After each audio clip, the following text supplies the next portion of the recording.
Hi, ഇന്നത്തെ നമ്മുടെ video എന്ന് പറഞ്ഞാൽ ഒരു മന്തിക്കൊക്കെ ഇടാൻ പറ്റിയ ഒരു അടിപൊളി മസാല നമുക്ക് വീട്ടിൽ തന്നെ തയ്യാറാക്കി എടുക്കുന്ന കേട്ടോ. അപ്പം എല്ലാവരും ഒന്ന് കണ്ടു നോക്കേ.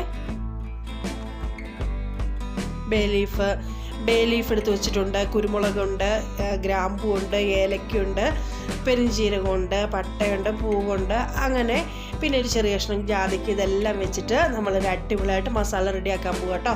അപ്പോൾ ഇതിന് നന്നായിട്ട് വറുത്ത് എടുക്കുക കേട്ടോ. അപ്പോൾ ഞാൻ ആ ലീഫ് ഇങ്ങ് എടുത്തിട്ടുണ്ട്, ചെറുതാക്കി ഇടാമല്ലോ എന്ന് ഓർത്തിട്ട്. അപ്പോൾ അത് ചെറുതാക്കി ഇട്ടിട്ട് നമുക്ക് നന്നായിട്ട് ഇതിനൊന്ന് മൂപ്പിച്ചെടുക്കാം കേട്ടോ. അപ്പോൾ ഇത് നന്നായിട്ട് മൂത്ത് കഴിയുമ്പോഴല്ലോ, ഇതുപോലെ മൂത്ത് കഴിഞ്ഞാൽ നമ്മൾ ഫ്ലെയിം ഓഫ് ആക്കുക കേട്ടോ. ഓഫ് ആക്കിയിട്ട് ഇതേണ്ടേ ഞാനിത് 1/2 സ്പൂൺ മഞ്ഞൾപ്പൊടി ചേർത്ത് കൊടുത്തിട്ടുണ്ട്.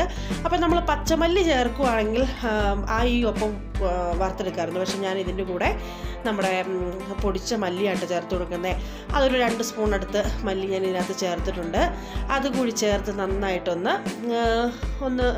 വറുത്തെടുക്കുക കേട്ടോ. അപ്പോൾ ഫ്ലെയിം ഓഫാണ്, ചുമ്മാ ഒന്ന് ചൂടാക്കി എടുത്താൽ മതി. ആ ചട്ടിയുടെ ചൂടുകൊണ്ട് ഒന്ന് ചൂടായി വന്നാൽ മതി. എന്നിട്ട് നമ്മുടെ ഇതെല്ലാം മസാലയെല്ലാം മൂത്ത് ആ പൊടിയെല്ലാം പച്ചമണമൊക്കെ മാറി വന്നിട്ട് ആ ചട്ടിയുടെ ചൂടുകൊണ്ട് തന്നെയാണ് കേട്ടോ മാറിയിരിക്കുന്നത്. പിന്നെ നമ്മളൊരു മിക്സഡ് ജാർ എടുത്ത് വെച്ചിട്ടുണ്ട്. ആ ജാറിലോട്ട് നമ്മുടെ മസാലകൾ ചേർത്ത് കൊടുക്കുക കേട്ടോ. ഇത് ചേർത്ത് നന്നായിട്ട് നമുക്ക് മിക്സിയിൽ പൊടിച്ചെടുത്തുകൊണ്ട് വരാം.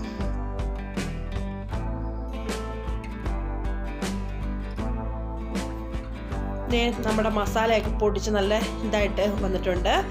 അപ്പോൾ അതാണ്ട് നമുക്കതൊന്ന് ഈ മസാല എങ്ങനെ തയ്യാറാക്കുന്നത് നോക്കാം. അപ്പോൾ അതിനായിട്ട് ഞാൻ കാശ്മീരി ചില്ലി കേട്ടോ, 2 സ്പൂൺ കാശ്മീരി ചില്ലി എടുത്തിട്ടുണ്ട്.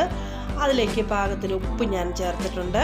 നമ്മുടെ സ്വന്തം മസാല ഇപ്പോൾ പൊടിച്ചെടുത്തുകൊണ്ട് വന്ന മസാല കേട്ടോ, അതുകൂടി ഒരു 2 സ്പൂൺ എടുത്ത് ഞാൻ ചേർത്ത് കൊടുക്കുന്നുണ്ട്. ഇതും കൂടെ കൂട്ടി നന്നായിട്ടൊന്ന് മിക്സ് ചെയ്ത് കൊടുക്കുക കേട്ടോ. അപ്പോൾ സ്പൂണൊക്കെ മിക്സ് ചെയ്തിട്ട് എനിക്ക് അത് ഒരു ഇതായിട്ട് തോന്നില്ല. അപ്പം ഞാൻ എൻ്റെ കൈ കൊണ്ട് തന്നെ കേട്ടോ അത് മിക്സ് ചെയ്തെടുത്തേക്കുന്നത്. അതാണെങ്കിൽ നന്നായിട്ട് എല്ലാ പൊടിയും നല്ല മിക്സായിട്ട് നമുക്ക് കിട്ടും കേട്ടോ. അപ്പം മന്തിയൊക്കെ ഉണ്ടാക്കുമ്പോൾ ഇതൊക്കെ ഒന്ന് ട്രൈ ചെയ്ത് നോക്കുക, അല്ലെങ്കിൽ ചിക്കൻ വറക്കാൻ നേരത്ത് ഇതൊക്കെ ഒന്ന് ചെയ്ത് നോക്കട്ടോ. അപ്പോൾ എല്ലാവരും വീഡിയോ കണ്ടൊന്ന് സപ്പോർട്ട് ചെയ്തേക്കണം. അപ്പോൾ അടുത്ത വീഡിയോയിൽ വീണ്ടും കാണാം.